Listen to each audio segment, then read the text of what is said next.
The air in the Charleston drawing room was thick with the scent of old money and magnolias. Antique lamps cast a soft, forgiving glow on the faces of Arthur Bennett's oldest friends and family, their crystal glasses clinking in polite celebration of his 70th birthday. From her position near the grand mahogany bookshelf, his daughter, Alara, watched him hold court. He was the picture of Southern grace, a beloved patriarch basking in the respect he had spent a lifetime cultivating. Then, the soft jazz music humming from the built-in speakers abruptly stopped.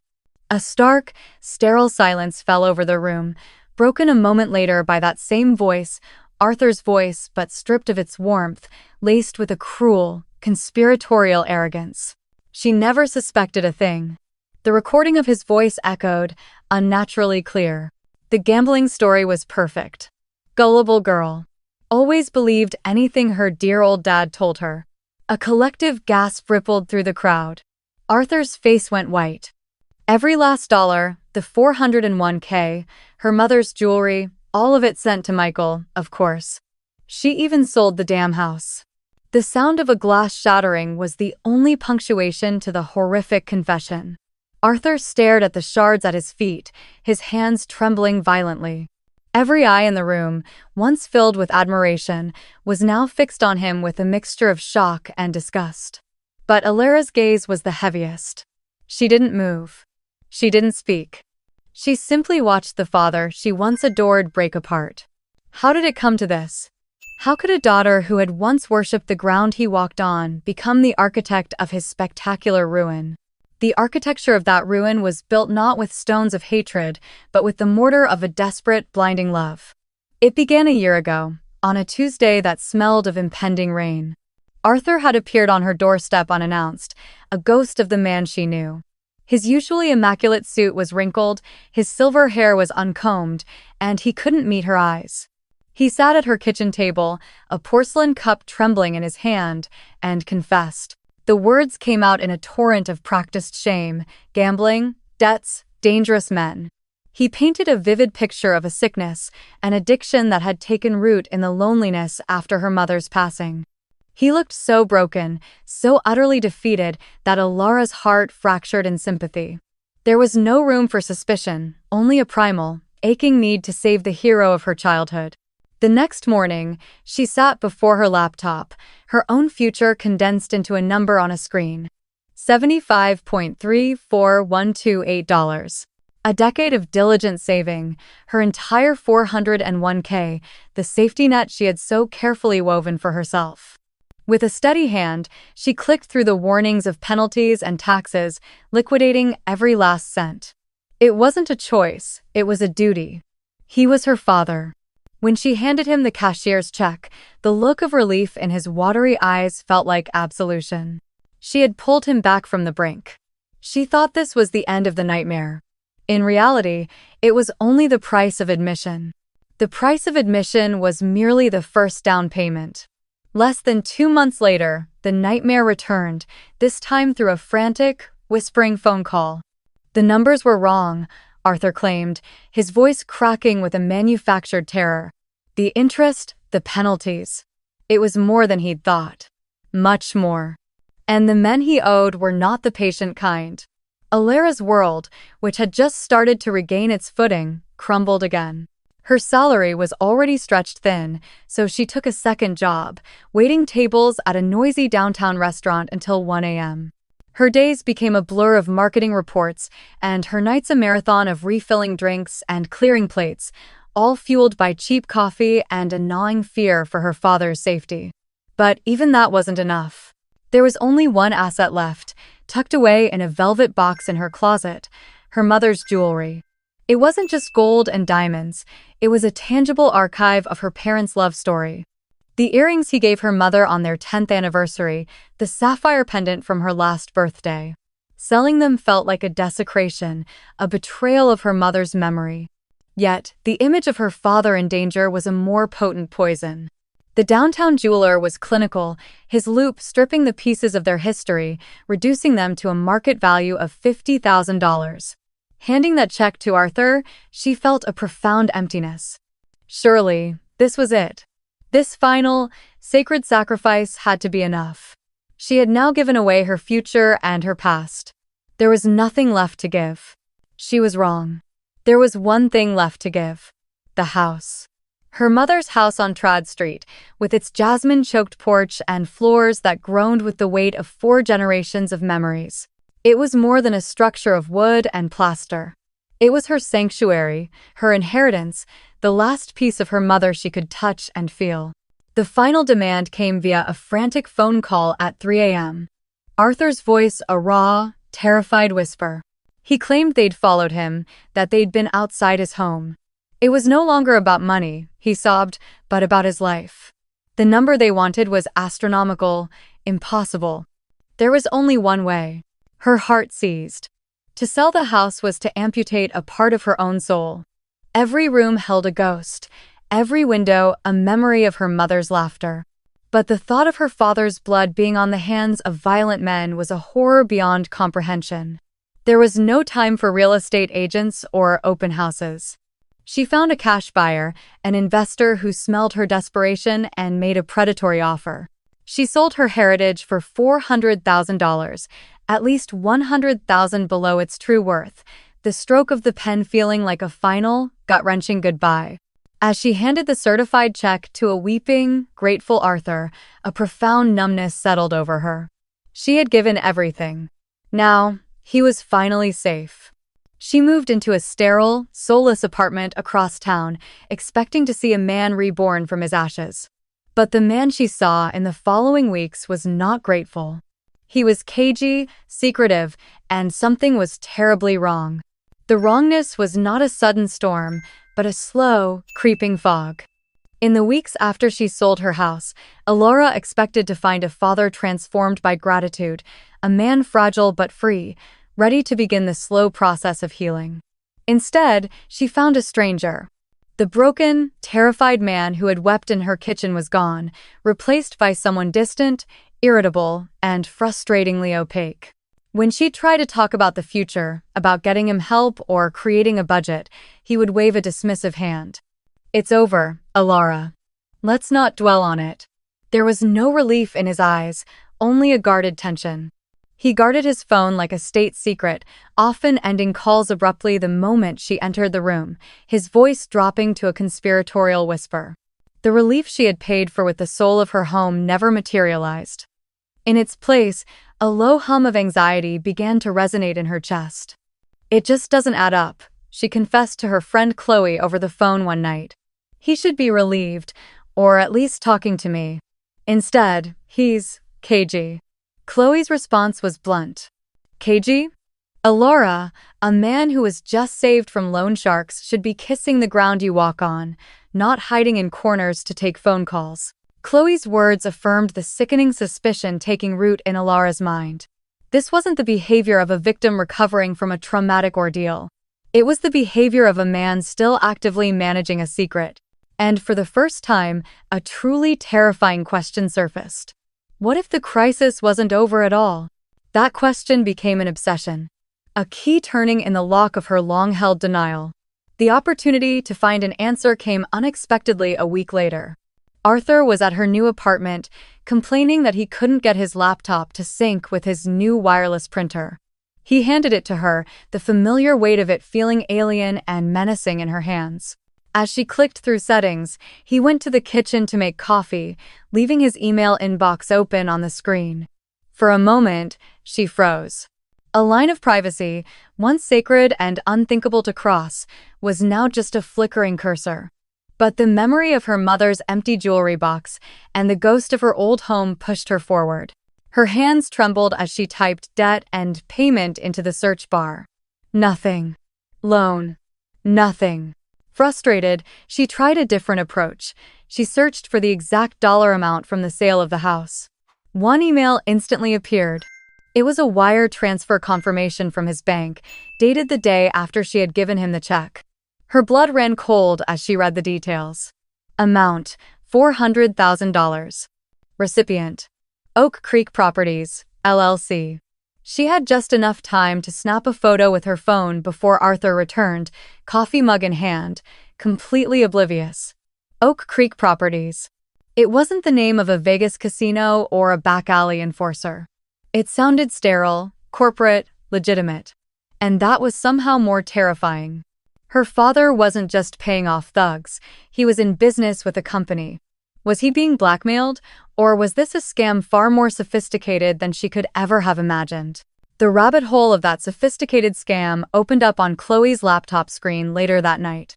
Fueled by coffee and a shared, nervous energy, they plunged into the digital depths of Oak Creek Properties.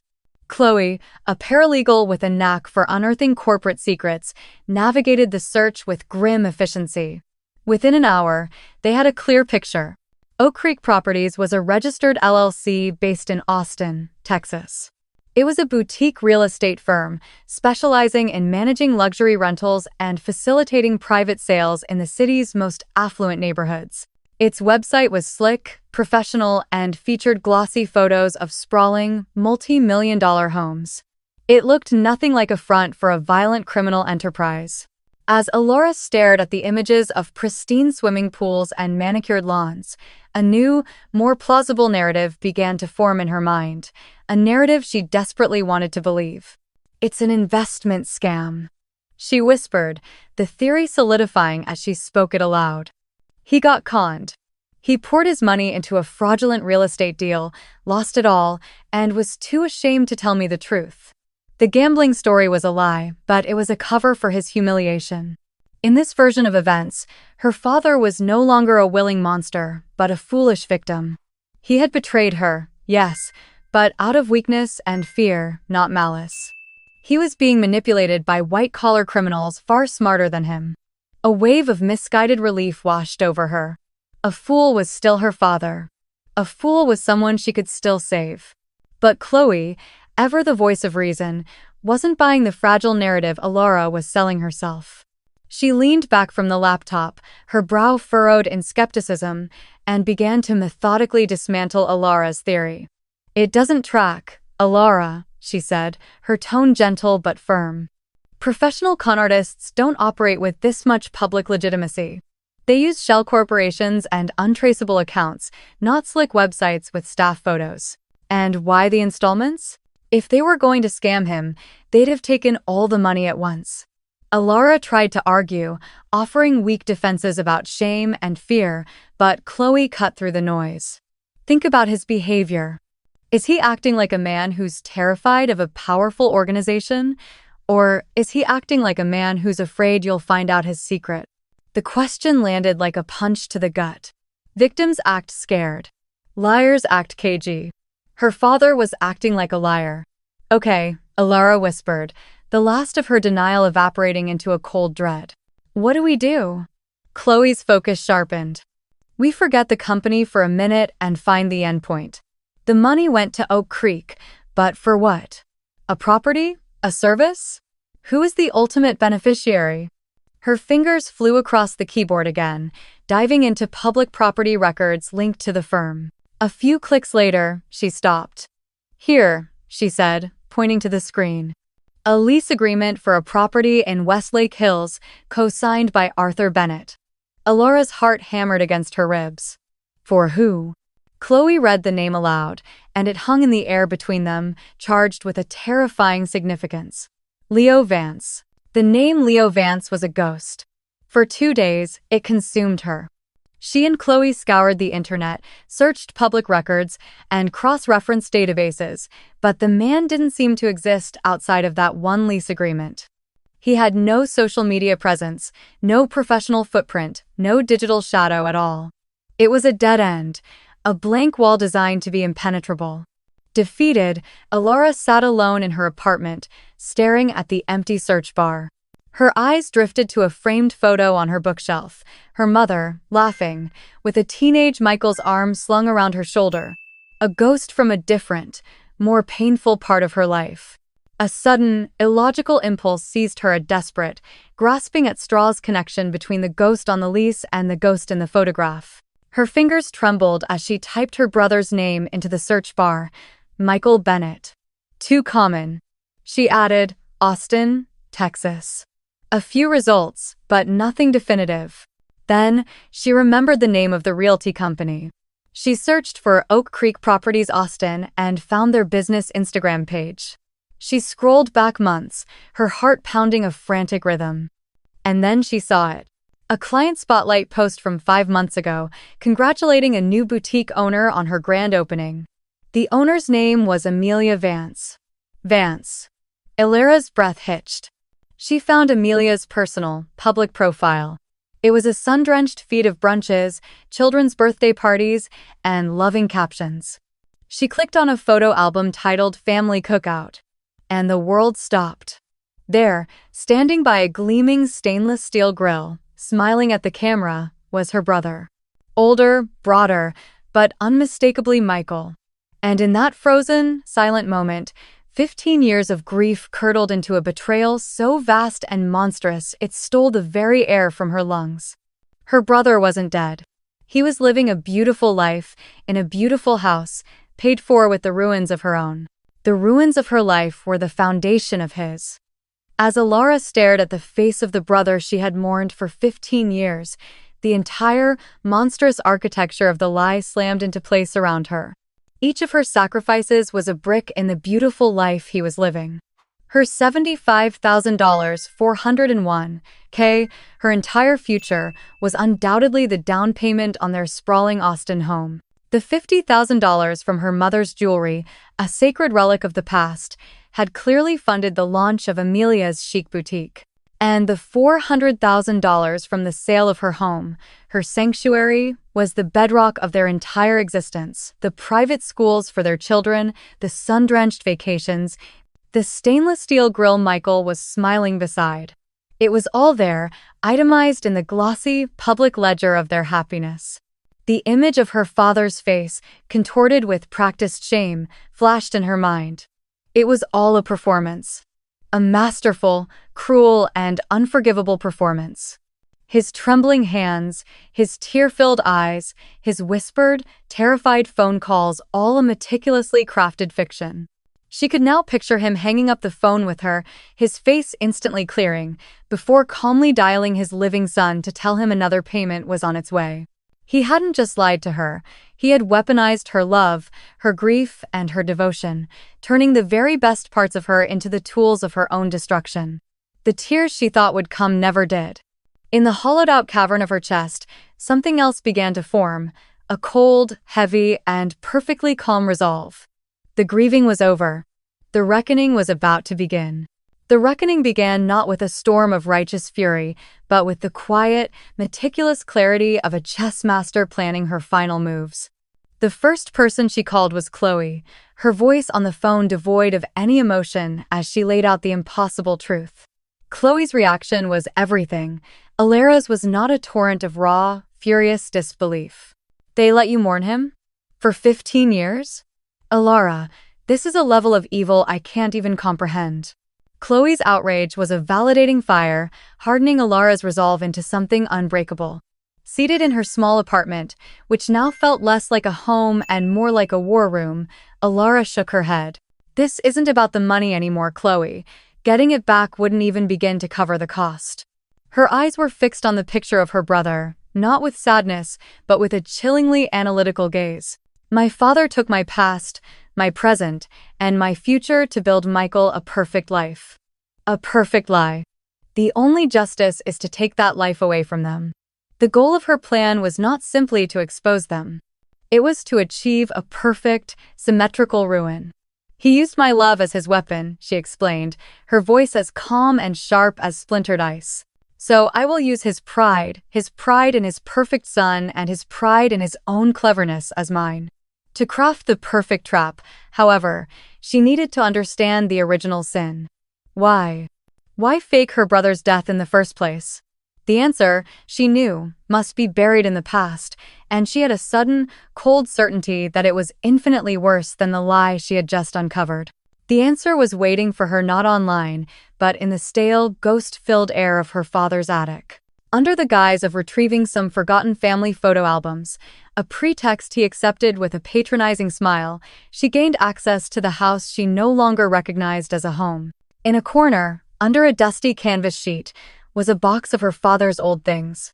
Inside, Beneath faded university degrees and photographs, she found a thin leather folio containing drafts of letters. They were written in his elegant, familiar script, all dated within the weeks following her mother's death 15 years ago. They were addressed to a criminal defense attorney. As Alara read, the floor seemed to drop away beneath her. Michael was at the wheel, one letter began. He had been drinking. It was a foolish teenage mistake, but a manslaughter charge would be the end of his life before it even began. Her vision tunneled. Another page detailed the plan. The fake death, the new identity, the relocation. It was all there, a step-by-step guide to covering up a crime. Her mother hadn't just died in a tragic accident. She had been killed by her own son's recklessness. And her father, the man she had just bankrupted herself to save, had chosen to bury the truth along with his wife, sacrificing justice for his wife and the truth for his daughter, all to protect the son who was responsible. The last vestige of the loving daughter she once was died in that dusty attic. The woman who walked down the stairs did not have a father or a brother. She had only targets, and her objective was no longer justice. It was annihilation. Annihilation required a weapon, and Alara knew the perfect one was her father's own towering arrogance. A week after the discovery in the attic, she called him to arrange a lunch.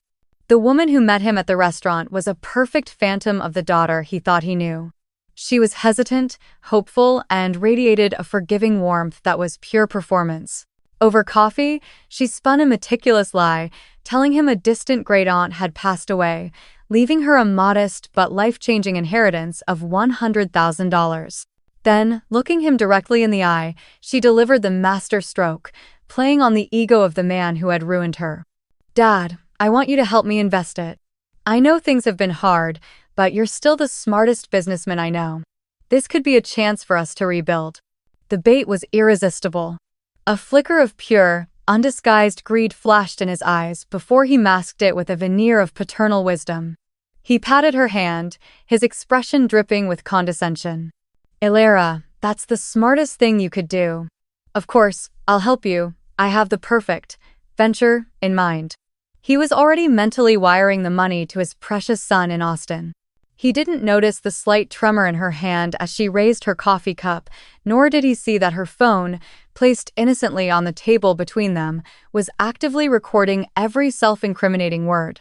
He left that lunch feeling powerful and victorious, believing his foolish, loving daughter was still his to command. He had just willingly placed his head in the noose she had so carefully prepared. Now, all she had to do was arrange the execution. The execution was scheduled for a Saturday evening, disguised as a celebration. Arthur's 70th birthday party was an intimate affair held in the grand drawing room of a historic Charleston hotel, filled with the very people whose respect he valued more than anything. Alara moved through the room with a serene smile, accepting condolences for her family's recent hardships, while her heart beat with the slow, steady rhythm of a metronome counting down to 0. After the main course, she stood, tapping her glass for a toast. All eyes turned to her. "I'd like to thank you all for being the pillars of my father's life," she began, her voice sweet and clear. "He's been through so much, but his strength is an inspiration. In fact, he's already helping me invest a small inheritance to get our family back on its feet." She smiled at her father, who beamed with pride. "His advice was so brilliant, I had to record it to remember it all." Before he could react, she connected her phone to the room's speaker system. His voice filled the air, first condescendingly describing Alara's little windfall. It then cut to a recording of a phone call. "Another $100,000 is coming your way, son." She fell for it completely. A shocked murmur rippled through the guests. But the final cut was the killing blow, a confession she had coaxed from him days earlier under the pretense of seeking closure. His voice, heavy with self-justification, spoke the unforgivable truth. "It was the only way to save your brother from a manslaughter charge after the accident. Your mother would have understood that Michael's future was more important." A glass shattered. Silence, absolute and suffocating, fell upon the room. And in that silence, Arthur Bennett finally looked at his daughter, and he didn't see a victim. He saw the architect of his end, her face a mask of perfect, placid judgment. In her calm, placid expression, Arthur saw the horrifying reflection of his own creation. The silence in the room stretched for a moment longer before it was broken not by shouting, but by the quiet, deliberate sounds of his life ending. Chairs scraped against the floor as old friends stood and walked out without a word. Business partners, whose trust he had cultivated for decades, looked at him with open disgust before turning their backs. His entire social world, the very architecture of his identity, collapsed into rubble in less than 5 minutes. What he didn't know was that the destruction was happening on 2 fronts. At that very moment, 1,200 miles away in Austin, his daughter-in-law Amelia was opening a package Alara had sent, containing a copy of the recording and a detailed account of the 15 years of lies that had funded her perfect life. The crushing realization hit Arthur all at once. The inheritance, the lunch, Alara's sudden forgiveness, it was all a meticulously laid trap. His downfall wasn't an attack from an enemy, it was a self-destruct sequence initiated by his own greed and arrogance. If he hadn't tried to grab that last $100,000, if he hadn't so thoroughly underestimated the daughter he dismissed as a gullible fool, he might have been safe. He looked across the now empty room at Alara, who was calmly collecting her coat. In that instant, he understood. He hadn't just lost his reputation. By exposing the truth to ruin her, he had also destroyed Michael, the very person he had ruined her to protect. He had sacrificed everything for nothing. At what point do you believe Arthur crossed the line from a flawed father into an irredeemable monster? Was it the original lie to protect his son, or was it the moment he decided to actively destroy his daughter's life to uphold that lie? Let me know your verdict in the comments. 1 year later, the only sound that regularly broke Alara's silence was the rhythmic crash of the Atlantic against the shore. She lived in a small, weathered cottage 2 hours down the coast from Charleston, a city that now felt like part of a stranger's life. Through a series of ruthless civil lawsuits, she had managed to claw back a significant portion of her money, not enough to buy back her old life, but more than enough to build a new one. She never spoke to her father again. She had heard through the grapevine that he was a recluse, a ghost haunting the ruins of his own reputation. Michael, after a lengthy legal battle, was facing the consequences of that 15-year-old crime, his own perfect life dismantled with the same precision she had once reserved for marketing campaigns. Chloe would visit on weekends, bringing wine and laughter that felt like a temporary visit from a foreign country. They would sit on the porch, and Chloe would often ask if it was worth it. Alara's answer was always the same. It wasn't a question of worth, it was a question of necessity. The revenge had not brought her joy. It had not filled the hollow spaces carved out by the betrayal. Instead, it had brought a profound, unshakable silence. The constant, gnawing anxiety was gone, replaced by a quiet solitude. The woman she had to become to orchestrate that downfall, the cold, meticulous strategist, had not simply vanished once the war was won. That woman was now a part of her, a core of steel forged in the fires of deceit. She didn't regret what she had done.